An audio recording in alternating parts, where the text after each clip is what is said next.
Shalom, ibu-ibu yang dikasihi Tuhan kita Yesus Kristus.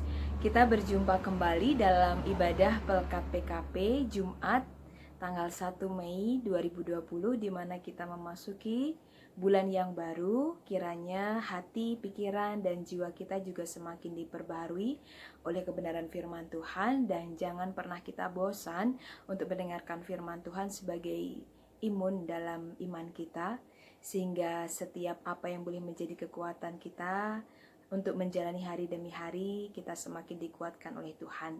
Sebelum kita mendengarkan firman Tuhan, mari saya mengajak ibu-ibu sekalian untuk kita satu di dalam doa untuk meminta bimbingan Roh Kudus. Mari kita berdoa. Tuhan Yesus, Allah Bapa yang Maha Kasih dalam kerajaan surga, Engkau yang telah mengaruniakan kehidupan yang baru dalam hidup kami. Di pagi hari Engkau telah membangunkan kami dengan tubuh yang sehat dan kuat. Dan saat ini kami bersyukur karena penyertaan Tuhan dari pagi sampai siang, hingga pada saat ini kami kembali dipertemukan dalam ibadah Pelkat PKP. Meskipun kami beribadah di rumah saja, namun kiranya ini tidak mengurangi sukacita kami di dalam kami mendengarkan kebenaran firman Tuhan. Dan biarkanlah Roh Kudus-Mu saja yang boleh memberkati kami dan menyertai kami di sepanjang kami mendengarkan firman-Mu ya Tuhan. Agar kami tidak tersesat dalam pikiran kami sendiri, namun kami senantiasa dituntun akan kebenaran firman Tuhan. Oleh karena itu berfirmanlah ya Tuhan, karena kami saat ini siap untuk mendengarkannya. Di dalam nama Tuhan Yesus Kristus kami telah berdoa dan mengucap syukur. Amin. Ibu-ibu yang dikasihi Tuhan kita Yesus Kristus, mari kita bersama-sama membuka kitab Yunus pasalnya yang keempat. Yunus pasal 4 ayat yang ke-6 sampai yang ke-10. Yunus pasal 4 ayat yang ke-6 sampai yang ke-10 menjadi pembacaan kita pada saat ini. Saya akan membacakannya bagi kita semua. Mari kita menyimaknya. Yunus pasal 4 ayat yang ke-6 sampai yang ke-10 yang menyatakan, "Lalu atas penentuan Tuhan Allah tumbuhlah sebatang pohon jarak melampaui kepala Yunus untuk menaunginya, agar ia terhibur daripada kekesalan hatinya. Yunus sangat bersuka cita karena pohon jarak itu. Tetapi keesokan harinya, ketika fajar menyingsing atas penentuan Allah, datanglah seekor ulat yang menggerek pohon jarak itu sehingga layu. Segera sesudah matahari terbit, maka atas penentuan Allah bertiuplah angin timur yang panas terik, sehingga sinar matahari menyakiti kepala Yunus, lalu rebahlah ia lesu dan berharap supaya mati. Katanya, lebih baiklah aku mati daripada hidup. Tetapi berfirmanlah Allah kepada Yunus, layakkah engkau marah karena pohon jarak itu? Jawabnya, selayaknya lah aku marah sampai mati.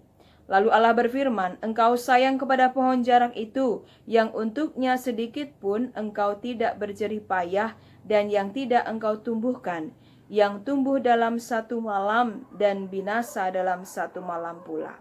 Demikianlah pembacaan firman Tuhan. Terpujilah Yesus Kristus. Haleluya. Haleluya. Haleluya.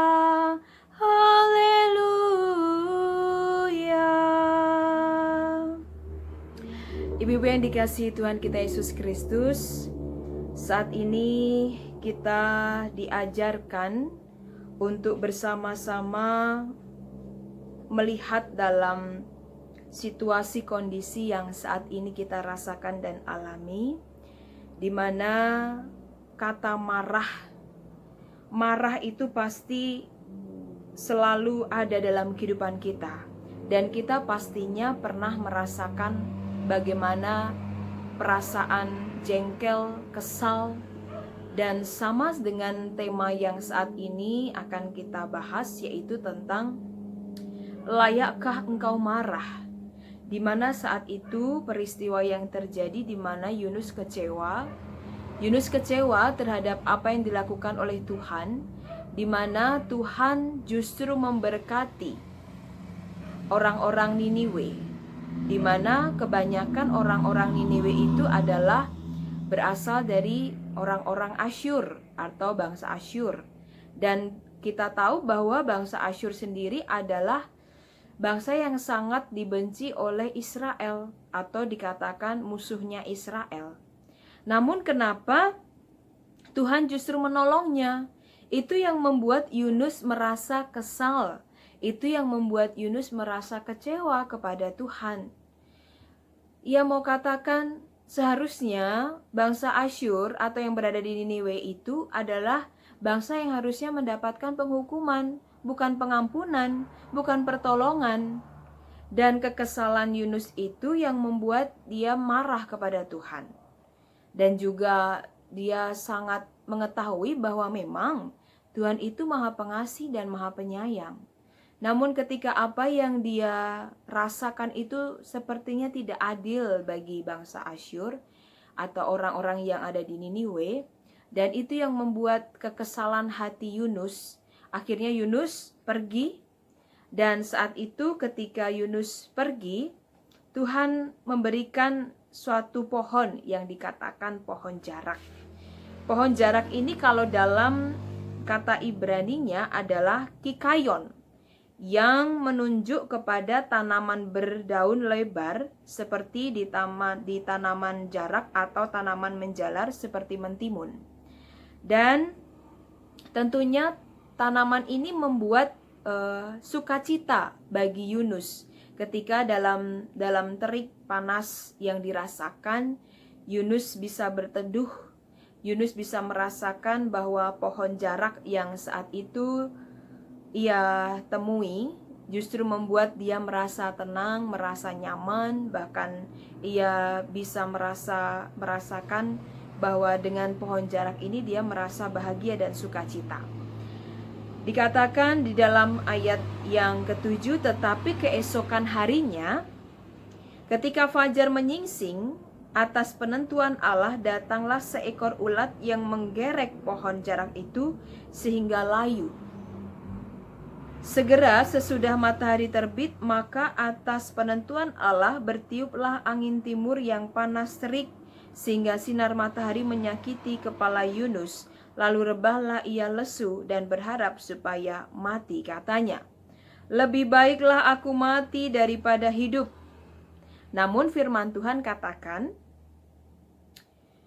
tetapi berfirmanlah Allah kepada Yunus, layakkah engkau marah karena pohon jarak itu?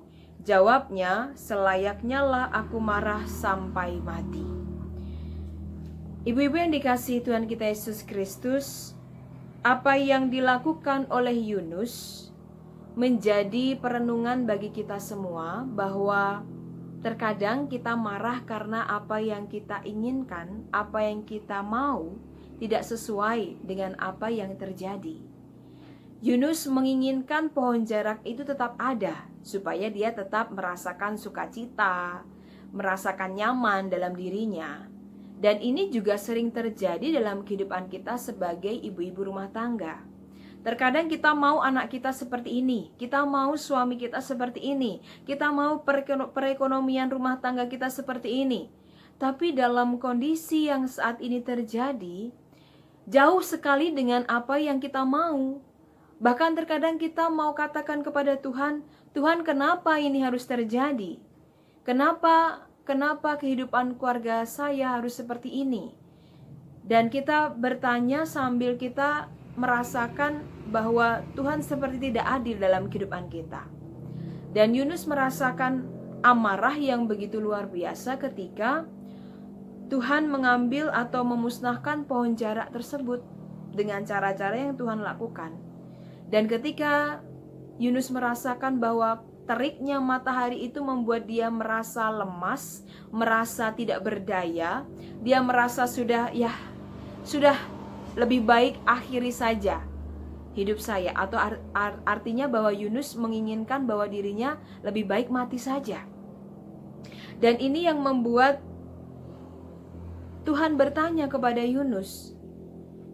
Dikatakan, layakkah engkau marah kepada pohon jarak itu?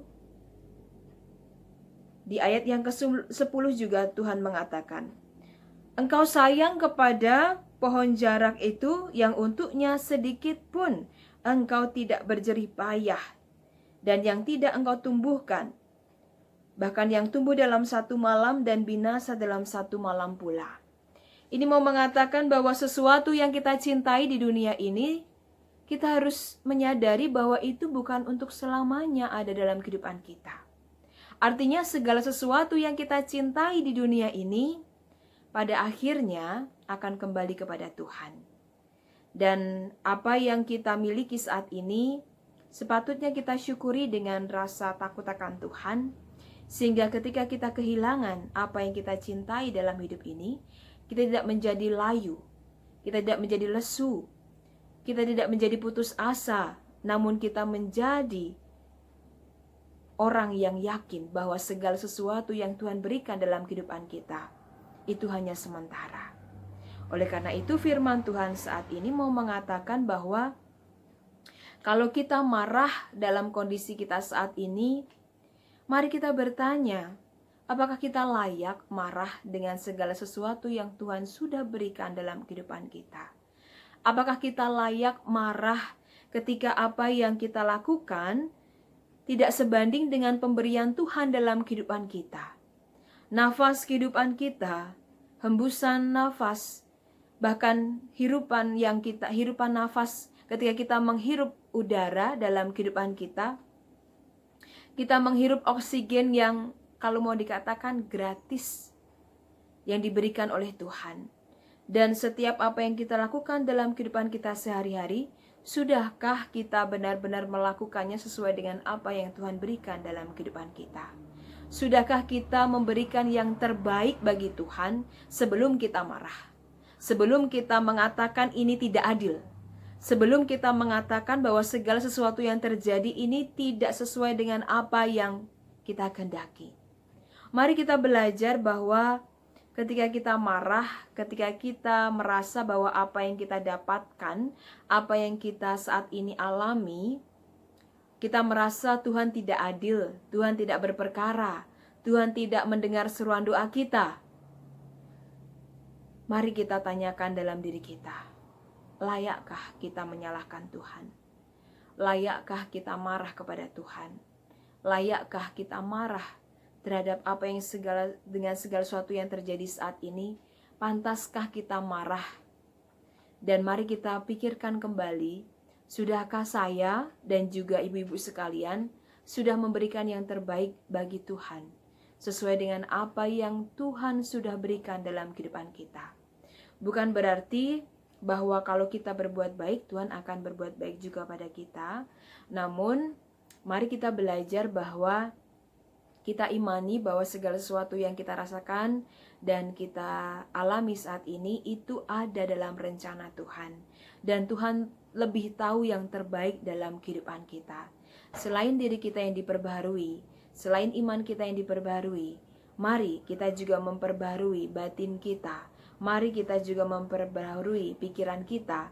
Mari kita memperbaharui kehidupan kita. Sudahkah kita memberikan yang terbaik bagi Tuhan? Layakkah kita marah kepada Tuhan jika kita belum memberikan yang terbaik bagi Tuhan? Mari kita belajar melalui kitab Yunus ini. Kita diajarkan untuk bersama-sama bersatu hati di dalam perenungan firman Tuhan. Ketika kita marah, ingatlah dulu apa yang sudah kita berikan kepada Tuhan, apa yang sudah kita persembahkan yang terbaik bagi Tuhan. Jika memang apa yang kita berikan sudah yang terbaik, jangan pernah berhenti melakukan kebaikan itu, karena Tuhan juga tidak akan pernah berhenti memberikan kebaikan dalam kehidupan kita. Mungkin waktunya bukan sekarang, mungkin waktunya bukan besok, tapi janjinya ya dan amin. Oleh karena itu, tetaplah percaya. Jika saat itu Niniwe, dalam hal ini orang-orang yang melakukan kesalahan namun tetap diampuni dan diberkati oleh Tuhan, maka kita pun juga pasti akan diberikan pertolongan oleh Tuhan. Yakin dan percaya dalam situasi kondisi yang sulit sekalipun, Tuhan tetap memberkati kita dan menolong kita.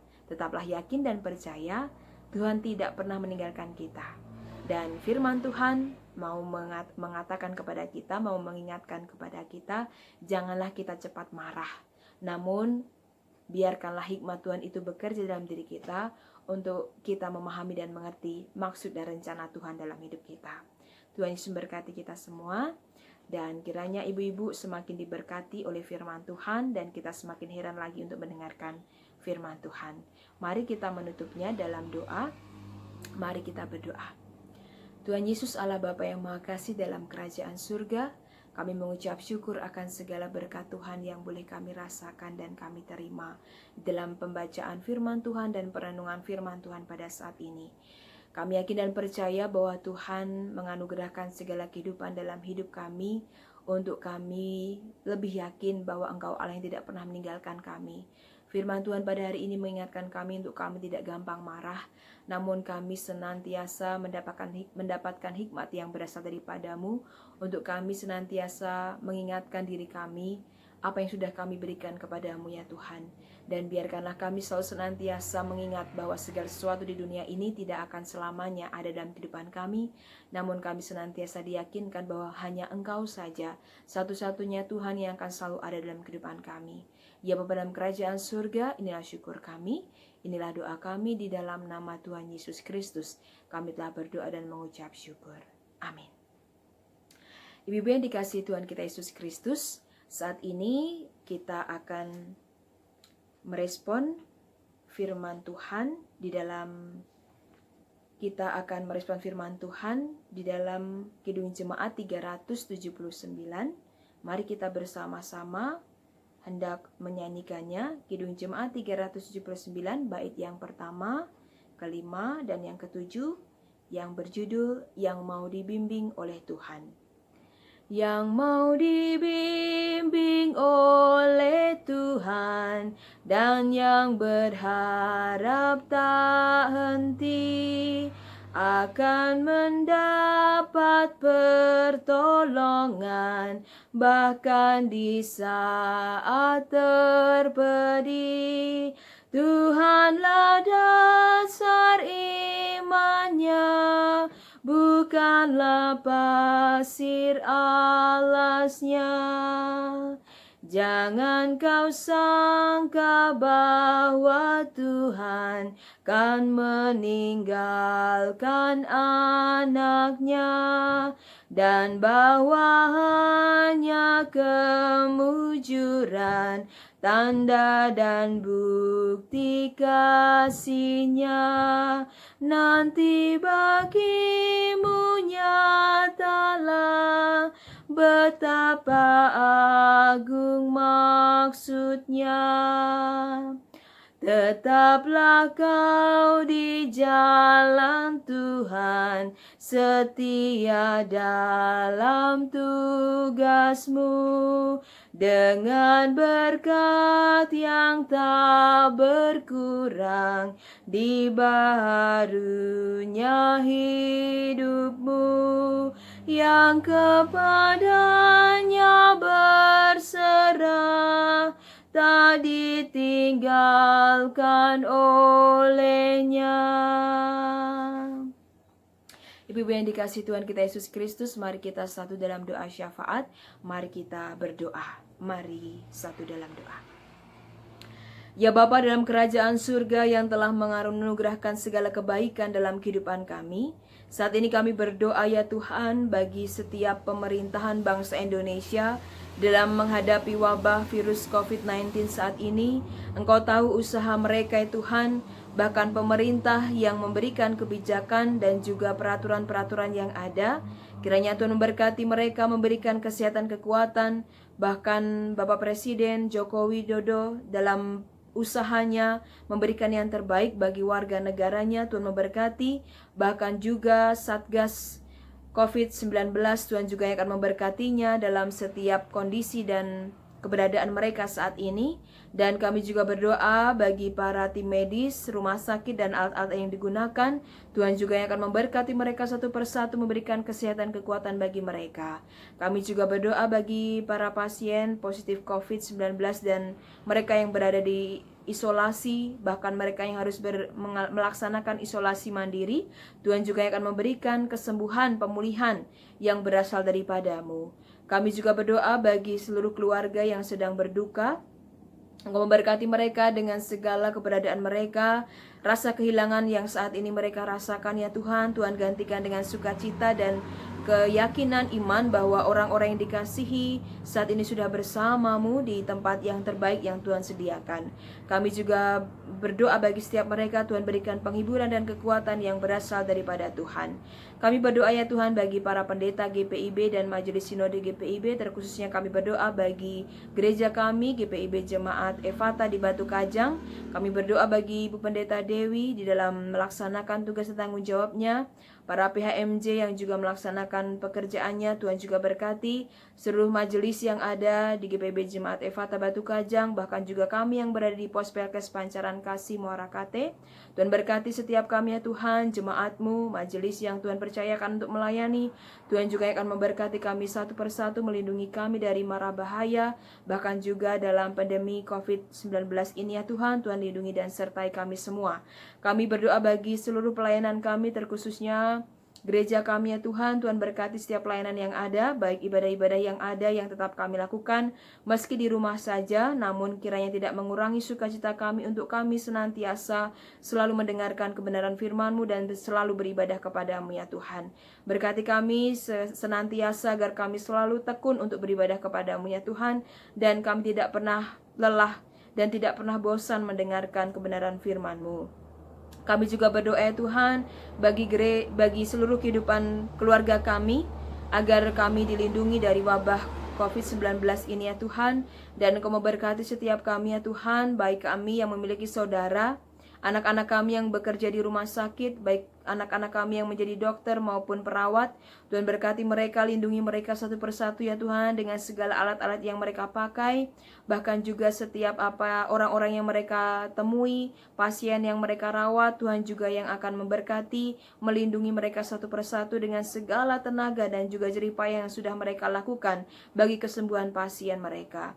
Kami percaya bahwa Engkau Allah yang melindungi setiap kehidupan keluarga kami, anak-anak kami, dalam tumbuh kembang mereka ya Tuhan, bahkan mereka yang saat ini harus belajar di rumah saja. Tuhan juga yang akan memberkati mereka satu persatu. Ya Bapa dalam kerajaan surga, berkati setiap kami agar kami semakin tekun kepadamu, menjadi pribadi-pribadi yang takut akan Engkau dan selalu senantiasa memelihara kehidupan beriman kami kepadamu. Dan kami dalam syafaat kami ya Tuhan, kami percaya bahwa Engkau Allah yang mendengarkan seruan doa kami. Engkau tahu apa yang menjadi pergumulan kami dan kerinduan kami ya Tuhan. Kami ingin menyempurnakan doa ini melalui doa yang Tuhan ajarkan. Bapa kami yang ada di surga, dikuduskanlah namamu, datanglah kerajaanmu, jadilah kehendak-Mu di bumi seperti di surga. Berilah kami pada hari ini makanan kami secukupnya, dan ampunilah kami akan kesalahan kami, seperti kami juga mengampuni orang yang bersalah pada kami, dan janganlah bawa kami dalam cobaan, tetapi lepaskanlah kami daripada yang jahat. Karena Engkaulah yang mempunyai kerajaan dan kuasa dan kemuliaan sampai selama-lamanya. Amin.